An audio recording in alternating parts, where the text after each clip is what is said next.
Baik, berjumpa kembali ya dengan saya, yaitu Henry Rahman. Ya, sebelumnya apa kabar nih, teman-teman semua? Semoga kita semua ya selalu diberi kesehatan ya, kemudahan, kelancaran dalam hal apapun ya, dalam, mencari nafkah ya, dalam, pekerjaan, karir ya, dan lain sebagainya. Amin ya rabbal alamin. Nah, sebelumnya assalamualaikum warahmatullahi wabarakatuh ya. Nah, semoga yang menjawab salam saya ya, Allah mudahkan ya, Tuhan mudahkan, dalam segala urusannya ya. Semoga yang menjawab salam saya ya, mendapatkan apa yang ia inginkan ya, baik itu, jodoh, karir ya, kesuksesan ya, dan lain sebagainya.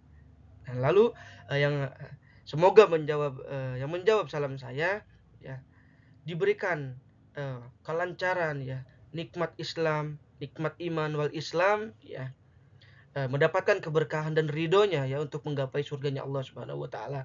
Ya amin ya rabbal alamin.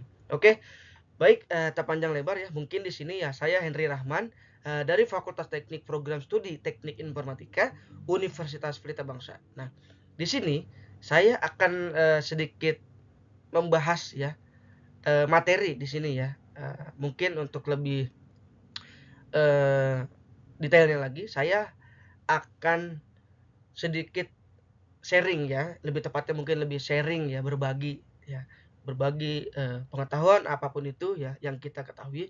Khususnya yang saya akan bahas yaitu di sini, pembuktian kontradiksi dan kontraposisi ya. Di sini materi ini ya, yang akan saya bahas ya dalam, materi pertemuan ke-12 ya.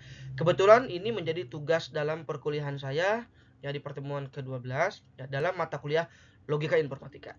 Nah, jadi seperti apa pembuktian kontradiksi dan kontraposisi ini ya dalam mata kuliah Logika Informatika? Oke teman-teman, mari kita bahas ya bersama-sama untuk lebih lanjutnya. Nah, pahami, cermati ya. Jika ada yang ingin ditanyakan, nanti bisa ditanyakan di kolom komentar ya atau di kolom chat ya.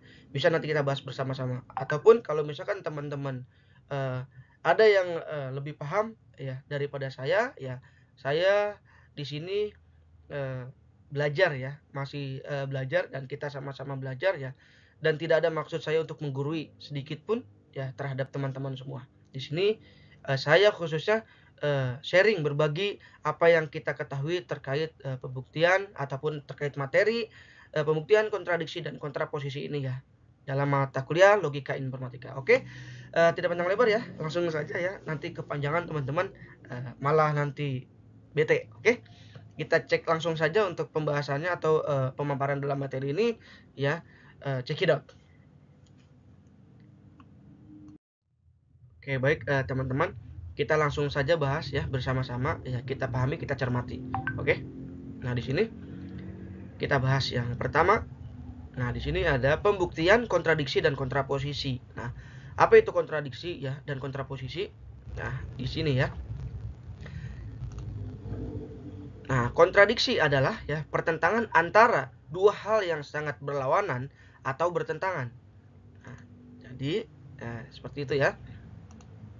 Nah, di sini misal ya pernyataan P Q ya. Nah, pernyataan P Q ini salah jika P-nya benar dan Q-nya salah. Nah, mengapa demikian? Nah, misal ya, di sini langkah yang pertama ya, kita asumsikan P benar misalnya dan Q salah. Dengan kata lain, negasi Q benar. Ya, lalu yang kedua, gunakan barisan langkah-langkah logis atau logis untuk mencapai suatu kontradiksi. Nah, gitu ya teman-teman. Selanjutnya, nah, oke baik ya teman-teman ya. Selanjutnya kita bahas ya yang pembuktian kontradiksi ya. Nah, di sini nah, kontradiksi dapat berupa munculnya P dan negasi Q bersamaan ya. Tetapi dapat juga berupa munculnya R dan negasi R bersamaan. Nah, di sini pernyataan R tidak dapat diketahui sebelumnya. Nah, maksudnya di sini ya ada contoh ya. Nah, contoh pembuktian kontradiksi. Nah, di sini pernyataan ya teman-teman, pernyataan.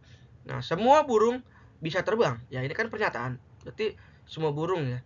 burung itu termasuk kategori hewan ataupun unggas ya. Nah, lalu di sini kontradiksi ya. Tapi burung penguin tidak bisa terbang. Nah, burung kan termasuk penguin ini kan termasuk unggas burung ya. Termasuk dalam jenis unggas ya, burung. Tapi penguin ini tidak bisa terbang, melainkan pandai berenang. Misal ya. Ini misal dalam kategori pernyataan dan kontradiksi. Nah, jadi seperti itu. Nah, oke, baik ya teman-teman. Yang selanjutnya ya kita akan bahas yaitu tentang pembuktian kontraposisi. Nah, yang pertama tadi kan pembuktian dalam kontradiksi ya. Nah, yang selanjutnya ini pembuktian kontraposisi. Nah, kontraposisi ini apa sih maksudnya? Nah, ini ya kita bahas. Nah, pembuktian kontraposisi ya adalah teknik dalam logika proporsional yang digunakan untuk membuktikan suatu pernyataan dengan pembalikan urutan dan negasi konklusi serta prasyarat dari pernyataan tersebut. Nah, oke, baik ya teman-teman ya. Selanjutnya di sini kita akan bahas ya, yaitu pembuktian kontradiksi dan kontraposisi. Nah, ya di sini kita akan bahas. Nah, di sini ada tugas latihan ya. Lalu untuk soalnya yaitu andaikan n adalah bilangan bulat. Nah, jika n kuadrat atau n pangkat 2 adalah kelipatan 4 ya. Nah, maka n adalah genap ya. Nah, di sini buktikan pernyataan di atas dengan cara kontradiksi dan kontraposisi. Nah, demikian teman-teman ya. Jadi untuk selanjutnya kita akan bahas ini ya. Nah, pembuktian kontradiksi ya. Yang pertama kita buktikan untuk kontradiksinya. Nah, di sini ya, kontradiksi ya, P sama dengan N kuadrat ya, adalah kelipatan 4. Nah, ya, Q sama dengan N adalah bilangan genap. Nah, sama dengan ya, negasi Q ya sama dengan N adalah bilangan ganjil ya. Karena kan kebalikan ya. Lawan kata misal benar itu kan salah, lawan kata genap ya ganjil gitu kan. Nah, lawan kata benar yaitu salah atau true atau false ya, bisa seperti itu. Nah, di sini diketahui n kuadrat adalah kelipatan 4 dan n adalah ganjil. Nah, karena n adalah ganjil, maka n sama dengan 2k plus 1. Nah, kita turunkan di sini n kuadrat sama dengan dalam kurung ya, buka tutup kurung 2k plus 1 ya. Di sini 2 ya. Di sini 2 lalu sama dengan 4k kuadrat. Ya, karena n-nya kan 4. Ya. Adalah kelipatan 4. Nah, jadi di sini 4k kuadrat ditambah 4k ya. Nah, ditambah 4k plus 1. Gitu kan. Nah, karena kan di sini tadi n sama dengan 2k plus 1. Nah, di sini plus 1 plus sama dengan 4 dalam kurung buka tutup kurung k kuadrat plus k ya. Plus 1. Nah, karena ini kan sama ya untuk pembilangan ininya ya. Nah, lalu bentuk n kuadrat di atas dapat ditulis sebagai n kuadrat sama dengan 4m ya plus 1. Nah, untuk suatu bilangan bilangan bulat ya, m sama dengan k kuadrat plus k ya. Dari sini jelas bahwa n kuadrat adalah 4m plus 1. Nah, yang berarti n kuadrat bersisa 1 ketika dibagi dengan 4 gitu ya. Nah, dengan kata lain n kuadrat bukanlah kelipatan 4. Nah, jika n adalah ganjil gitu. Jadi bukan kelipatan 4 jika n adalah ganjil. Nah, jadi asumsinya ya bahwa n adalah ganjil menyebabkan kontradiksi dengan pernyataan bahwa n kuadrat adalah kelipatan 4. Itu ya teman-teman. Jadi pernyataannya itu menyebabkan kontradiksi ya, bahwa n kuadrat adalah kelipatan 4. Nah, maka kita dapat menyimpulkan bahwa jika n kuadrat adalah kelipatan 4, maka n harus genap ya, bukan ganjil. Nah, jadi seperti itu ya teman-teman untuk pembuktian dalam kontradiksinya. Nah, lalu di sini untuk yang selanjutnya pembuktian kontraposisi. Nah, ya. Di sini kita akan buktikan secara kontraposisi. Nah, kontraposisi ya sama ya seperti tadi di sini. P sama dengan N kuadrat adalah kelipatan 4, Q sama dengan N adalah bilangan genap. Nah, jika N bukan bilangan genap ya, atau N adalah bilangan ganjil, maka N kuadrat bukan kelipatan 4 ya. Nah, di sini negasi Q sama dengan N adalah bilangan ganjil. Nah, gitu kan. Seperti yang sebelumnya saya jelaskan. Kenapa di sini?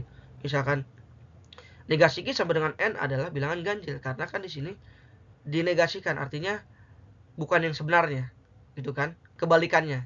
Nah, karena ya N adalah bilangan ganjil. Nah, kita dapat menulis ya misalkan N dalam bentuk N sama dengan 2K plus 1.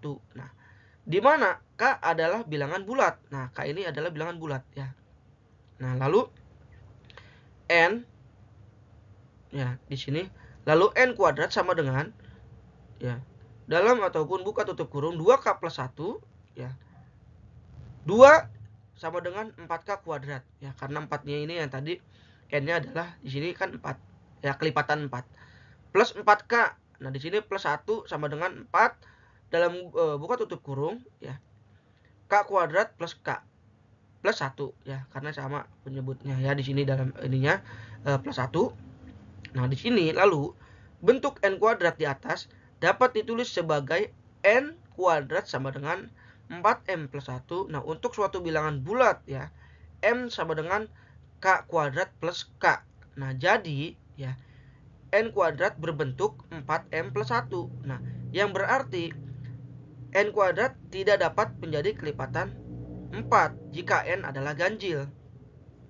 Nah, gitu teman-teman. Jadi di sini ya N ya berbentuk 4M plus 1. Nah, yang berarti N kuadrat tidak dapat menjadi kelipatan 4 jika N adalah ganjil. Nah, kan di sini ganjil ya teman-teman ya. Tadi kan genap. Itu. Nah, di sini sesuai pertanyaannya kan. Nah, ganjil. Nah, bukan kelipatan 4 ini ya. Maka N bukan kelipatan 4. Jika N bukan bilangan genap atau N adalah bilangan ganjil. Nah, ini kan jika bukan bilangan genap kan. Nah, atau N adalah bilangan, sebenarnya sama ya kenyataannya, cuman perbedaan penyebutannya saja. Nah, jadi hasilnya seperti ini, tidak dapat menjadi kelipatan 4 jika N adalah ganjil. Seperti itu teman-teman ya. Nah, lalu untuk yang selanjutnya, nah, pembuktian kontraposisi. Nah, di sini ya, karena kita telah membuktikan kontrapositif bahwa jika N ganjil, maka N kuadrat bukan kelipatan 4. Nah, maka pernyataan asli jika N kuadrat adalah kelipatan 4, maka N, ya di sini NN ya, maka N maksudnya adalah genap. Ya. Nah, artinya juga di sini benar. Nah, dengan begitu, kedua metode ini menunjukkan bahwa jika N adalah kelipatan 4, maka N adalah genap. Nah, jika N adalah kelipatan 4, maka N di sini adalah genap. Gitu. Jadi, N bukanlah kelipatan 4. Gitu. Gitu ya, teman-teman. Nah, di sini dengan demikian kita telah membuktikan bahwa jika N adalah bilangan ganjil, nah tadi kan kita buktikan bilangan genap ya. Nah, di sini bahwa jika N adalah bilangan ganjil, maka N kuadrat bukanlah kelipatan 4. Gitu. Ini kontraposisinya ya. Harus kita pahami ya pernyataan ataupun pengertian dalam kontradiksi dan kontraposisi ya. Jadi kebalikan.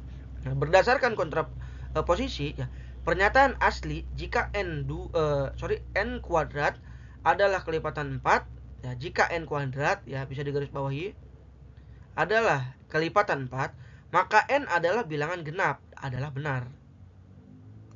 Gitu ya. Gitu.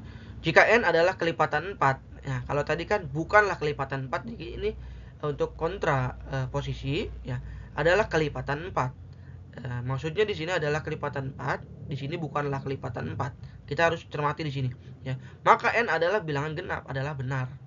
Gitu ya, teman-teman. Jadi suatu statement yang membuktikan bahwa jika N kuadrat adalah kelipatan 4, nah maka N adalah bilangan genap. Jadi benar gitu loh. Oh, N itu kelipatan 4. Nah, jika bilangan genap, gitu kan. Jika n ini adalah bilangan genap, adalah benar atau true gitu ya teman-teman. Oke. Nah, di sini sekian dan terima kasih ya. Nah, mungkin itu saja yang dapat saya sampaikan atau saya jelaskan ya dalam materi ataupun penyampaian dalam materi dan tugasnya ya ataupun latihan soalnya ya. Demikian teman-teman ya. Di sini saya hanya sharing ya, berbagi. Nah, di sini kita sama-sama belajar untuk mengetahui apa itu pengertian daripada kontradiksi dan kontraposisi. Nah, seperti apa yang sudah saya jelaskan ya, berikut dengan contoh soalnya. Nah, adapun misalkan kesalahan ataupun terdapat kesalahan ataupun kekurangan dalam penjelasan ya, baik dalam pengertian dalam materi ini ataupun dalam soal ini ya, saya mohon dibukakan pintu maaf yang sebesar-besarnya ya. Jadi apa yang saya sampaikan mudah-mudahan dapat bermanfaat ya untuk teman-teman semua, untuk kita semua ya, khususnya saya pribadi dan umumnya untuk kita semua. Jadi saya harap di sini dapat mengedukasi teman-teman semua ya. Di sini juga jadi bahan pembelajaran saya ketika saya sedang mendapatkan suatu pelajaran, baik itu dalam mata kuliah apapun ya. Mudah-mudahan saya bisa menjawabnya dengan baik dan benar ya. Meskipun kesempurnaan itu hanya milik Tuhan ya, milik Allah Subhanahu wa taala, dan kesalahan itu, kekhilafan itu milik kita semua. Nah, tapi bisa kita garis bawahi kita kan seorang pelajar ya ataupun mahasiswa ya, adalah seorang pelajar. Nah, di mana tugasnya itu adalah belajar ya, mungkin belajar terus sampai kapanpun ya, tidak ada istilah terlambat ya. Jika kita belum paham ya ataupun tidak paham ya tidak mengapa gitu kan, asalkan kita mau berusaha untuk belajar dan terus belajar ya, insya Allah kita akan bisa memahami apa materi ya, apa saja materi yang guru ataupun dosen ya, dosen kita yang telah beliau sampaikan, insya Allah kita dapat mengerti dan mengerjakannya dengan baik. Oke, mungkin itu saja ya teman-teman. Cukup sekian dari saya ya. Sekali lagi mohon maaf apabila ada kekurangan, kesalahan dalam tutur kata saya, baik dalam penyampaian pembuatan materi ataupun penjelasan dalam tugas ini ya. Saya mohon dibukakan pintu maaf yang sebesar-besarnya. Sampai jumpa ya di video-video saya selanjutnya ya, terkait edukasi mungkin tentang belajar ya. Nah, video-video sebelumnya ya masih berkaitan dengan pembelajaran ataupun edukasi ya terhadap pelajaran ya, khususnya dalam mata kuliah logika informatika ini ya. Next kita bahas di tugas-tugas video selanjutnya ya. Terima kasih atas waktunya teman-teman semua ya yang telah menyaksikan video ini dari awal sampai akhir ya. Terima kasih banyak ya, saya apresiasi, terima kasih banyak. Terima kasih banyak ya. Saya akhiri ya, mungkin wabillahi taufik wal hidayah. Wassalamualaikum warahmatullahi wabarakatuh. See you next time, sampai ketemu di video-video saya selanjutnya. Bye bye.